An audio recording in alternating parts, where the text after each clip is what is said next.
இந்த உவாச்ச சொன்னார்கள் சொன்னார்கள் கேட்டார்கள் கேட்டார்கள்னு வருதே, இதெல்லாம் வெவ்வேறு இடங்கள்லேருந்து கோர்க்கப்பட்டவை பாண்டேஜி. இப்போ இதில் என்னன்னா, யுதிஷ்டிரனுக்கு சில கேள்விகள் இருக்கு. அவன் நிறைய மோக்ஷ தர்மம், ராஜ தர்மம் இதெல்லாம் பீஷ்மர்கிட்ட இருந்து கேட்டு தெரிஞ்சுட்டு இருக்கான். இப்போ சில கேள்விகள் இன்னும் போய் கேட்கணும், அதை கிருஷ்ணர்கிட்ட போய் கேட்குறான். அப்போ கிருஷ்ணர் சொல்கிறார், பீஷ்மர் மாதிரி ஒரு மகான் இருக்கும்போது நீ அவர்கிட்ட கேட்டு தெரிஞ்சுக்கணும்ப்பா, நான் ஒன்றுமே இல்லை. ஞானினஹா அல்பி பவந்தி. பீஷ்மர் மட்டும் அம்புரா படுக்கையிலேருந்து பரமபதிச்சுட்டார்னா உலகத்தில் ஞானிகளுக்கு குறைபாடு ஏற்படும், ஸ்கார்சிட்டி இருக்கும். யாரும் அந்த லெவலுக்கு இல்லை, நீ அவர்கிட்ட போய் கேட்டுக்கோ, அவர் இருக்கும்போது என்கிட்ட கேட்குற. உடனே யுதிஷ்டிரன் ஓடுறான். ஓடிட்டு பீஷ்மரே, நான் உங்ககிட்ட நிறைய கேள்விகள்லாம் கேட்டிருக்கேன், இப்போ எனக்கு சில கேள்விகள் இருக்கு. பீஷ்மர் பொறுமையாக பதில் சொல்கிறார்.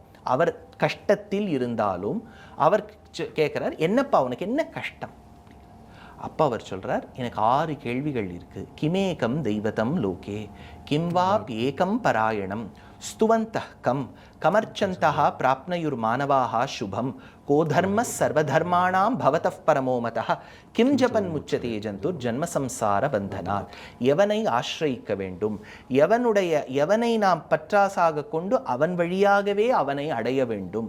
இந்த மாதிரி நிறைய கேள்விகள். இதுக்கு சாத்திய உபாயம், சித்த உபாயம், சாலம்பனோபாயம்னு பெரியவாள்லாம் பிரிப்பா. இது 6 கேள்விகள் கேட்குறது.